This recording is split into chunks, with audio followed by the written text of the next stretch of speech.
नमस्कार, जय हिंद, जय बिहार। मैं हूं आप सबका दोस्त वकील सह पत्रकार एस के पंकज। मनीष कश्यप के बारे में कुछ भ्रांतियां, कुछ भ्रम और कुछ अफवाहें इन दिनों सोशल मीडिया पर फैल रही हैं और तैर रही हैं। कुछ सोशल मीडिया के क्रिएटर्स ने मनीष कश्यप के बारे में 2-3 अफवाहें फैलाई हैं।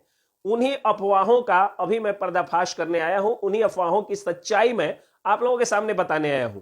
पहली अफवाह यह उठ रही है कि पटना में जो मनीष कश्यप ने व्यवस्था के खिलाफ भड़ास निकाली, जो नशाखोरों और गजेड़ियों के विरुद्ध मनीष कश्यप बोले, उसके बाद मनीष कश्यप पर एक और एफआईआर हो चुका है। ये पहला अफवाह है। दूसरा अफवाह यह है कि पटना के एसएसपी ने आदेश दिया है, ऑर्डर निकाला है कि मनीष कश्यप की अब सशरीर उपस्थिति कोर्ट में नहीं कराई जा सकती है। तीसरा अफवाह यह है कि मनीष कश्यप जेल से बाहर आ गए हैं। तो पहली अफवाह कि जो मनीष कश्यप ने भड़ास निकाली थी सरकार के खिलाफ, उसमें मनीष कश्यप पर कोई एफआईआर नहीं हुई है और वो सरकार के खिलाफ भड़ास नहीं उतार रहे थे, वो व्यवस्था के खिलाफ बोल रहे थे। जाहिर सी बात है, आज भी मेरे अगल बगल में अगर कोई व्यक्ति सिगरेट पी करके धुआं मार देता है बगल में कुछ दूर तक, और उसकी बदबू अगर मेरे नाक तक आ जाती है तो जी उल्टी करने जैसा मन होता है। तो अगर किसी व्यक्ति को नशाखोरी पसंद नहीं, और मनीष कश्यप ने नशाखोरी के विरुद्ध अभियान भी चलाया था बिहार में, तो जाहिर सी बात है अगर उसी के बगल में मुंह पर कोई आदमी गांजा फेंक देगा तो उनको गुस्सा आएगा।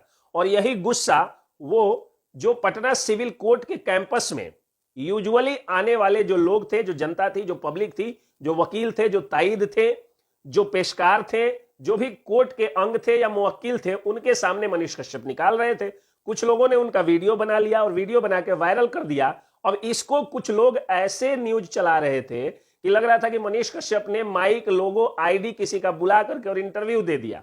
कुछ लोग कह रहे थे कि मनीष कश्यप इंटरव्यू दे कैसे सकते हैं, तो उन्होंने इंटरव्यू दिया ही नहीं। अब जाहिर सी बात है कि हाथ में हथकड़ी लगी होगी और कोई व्यक्ति अगर कोर्ट कैंपस से गुजर रहा होगा तो अगल बगल में अगर कोई है तो उसको कुछ तो बोलेगा वो आदमी। वो इंटरव्यू देना नहीं कहा जाता है। इंटरव्यू के लिए बयाप्ते व्यक्ति के मुंह पर माइक होता है, आईडी होता है, या इस तरह का कोई कॉलर माइक होता है। ऐसा कुछ नहीं था। मनीष कश्यप को गुस्सा था, गुस्से में वो बोल रहे थे, और बोल रहे थे जिसका किसी ने वीडियो बना लिया या कई लोगों ने वीडियो बना लिया। जाहिर सी बात है कि मनीष कश्यप के फैंस कई सारे हैं जो डिजिटल मीडिया के पत्रकार भी हैं।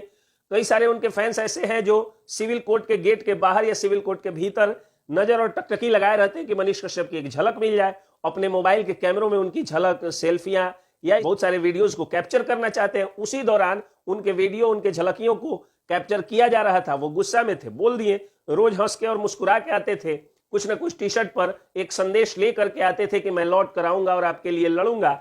लेकिन इस बार वो उस संदेश के साथ साथ लड़ने के मोड में आ गए, क्योंकि नशाखोरों से उनको नफरत है। शिखर, गुटखा, खैनी, सिगरेट, बीड़ी, गांजा, दारू इत्यादि पीने वालों को वो राक्षस के रूप में देखते हैं, और ऐसे लोगों को मैं भी राक्षस मानता हूं। उन्हीं राक्षसों के विरुद्ध बोल रहे थे। अब जाहिर सी बात है कि उसी में बोल रहे थे तो कुछ लोगों ने कुछ का कुछ अर्थ लगा दिया। अब बिहार में तो स्थिति ऐसी हो गई है कि मेरे गांव का एक लड़का 9वीं फेल है, मैंने उसको कह दिया कि 9वीं फेल हो, ज्यादा मत बोलो। लोग उसको किसी नेता से जोड़ लिए। मेरे खेत में ये चारा चोरी करने के लिए कुछ लोगों ने मकई काट लिया, और मैं उसको चारा चोर कहूं तो लोग किसी नेता से जोड़ देंगे।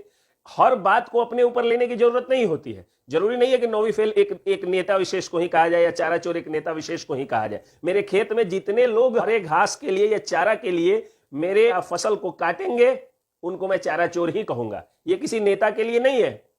तो अब उस पर किसी ने कॉपीराइट अपना मान लिया हो, किसी पार्टी के लोगों ने, तो वो उनकी अपनी अलग समस्या है। खैर, लोगों ने दिया राजनीतिक रंग इसको, और मनीष कश्यप पर कोई कार्रवाई नहीं हुई है। न एफआईआर हुआ है, न ही पटना के एसएसपी ने कोई आदेश निकाला है मनीष कश्यप के पेशी के बारे में। तो पहला तो यह कि एफआईआर नहीं हुआ है। दूसरा कि पटना के एसएसपी साहब ने कोई आदेश निकाला है, यह गलत है, क्योंकि मनीष कश्यप अभी जुडिशियल कस्टडी में है, न्यायिक हिरासत में है। तो मनीष कश्यप किस ढंग से पेश होंगे और सशरीर कब उपस्थित होंगे, ये आदेश ऑनरेबल जजेस का होगा, ऑनरेबल जुडिशियल मजिस्ट्रेट्स का होगा। ये आदेश, पटना एसएसपी का आदेश अभी मनीष कश्यप पर नहीं लागू होगा। इतनी समझ सबको होनी चाहिए। कई अखबारों ने भी लिख दिया कि पटना के एसएसपी ने आदेश निकाला। आदेश नहीं निकाला। हाँ, बेउर जेल के सुपरिंटेंडेंट को वो निर्देश दे चुके हैं कि जब तक सशरीर उपस्थित होने को मनीष कश्यप को कोर्ट में न कहा जाए, तब तक मनीष कश्यप को कोर्ट न ले जाया जाए।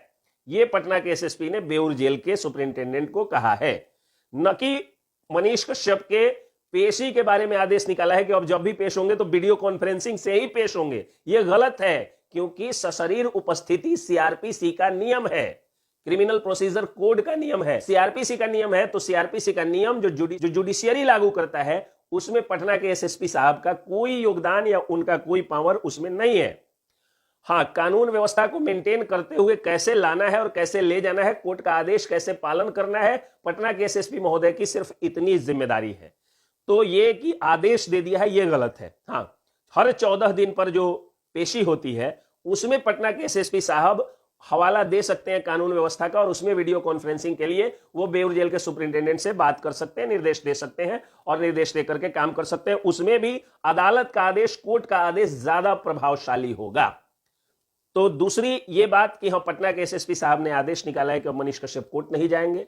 पहली ये बात कि एफआईआर हुआ है मनीष कश्यप पर, और एक तीसरी अफवाह उठ रही है कि मनीष कश्यप जेल से बाहर निकल गए हैं, कुछ लोग फैला रहे हैं। तो मनीष कश्यप अभी जेल से बाहर नहीं निकले हैं। हाँ, बहुत जल्द वो जेल से बाहर आ जाएंगे। आप लोग भगवान पर और माननीय न्यायालय पर आप लोग उम्मीद रखिए कि आपके चहेते पत्रकार मनीष कश्यप बहुत जल्द जेल से बाहर आ जाएंगे। इस बारे में मैं कह सकता हूं, क्योंकि मुझे न्यायालय पर पूरा भरोसा है, न्यायालय में आस्था है और न्यायिक व्यवस्था में पूरा विश्वास है, इसलिए मैं ये बात कह सकता हूं। एक और बात जो चल रही है खबर में कि 4 पुलिस वालों पर गाज गिरा है, ये बात सही है कि एक एएसआई और 3 सिपाहियों को सस्पेंड कर दिया गया है, लेकिन अब भी कुछ सवाल अनुत्तरित रह गए हैं कि केवल जुडिशियल कस्टडी में हाथ में हथकड़ी लगा करके पेशी कोर्ट तक ले जाने वाले पुलिस कर्मियों पर तो गाज गिर गई, लेकिन उस पूरी व्यवस्था का क्या, जिस व्यवस्था के बारे में मनीष कश्यप ने सवाल उठाया था। बहुत जगह ऐसा जहां पे एक गुटखा का पुड़िया भी नहीं होना चाहिए, वहां पर आपको गुटखा खा करके थूक दिए हुए लोग, बकोर दिए हुए लोग, गंदे राक्षस लोग गंदगी फैलाते हुए आपको नजर आ जाएंगे। तो इस व्यवस्था को सही कैसे किया जाए, इस पर कोई काम नहीं हुआ। तो ये सारी अफवाहें मनीष कश्यप के बारे में थी, जिसका मैंने पर्दाफाश करने की कोशिश की। आगे की अपडेट मैं देते रहूंगा। जय हिंद, जय बिहार।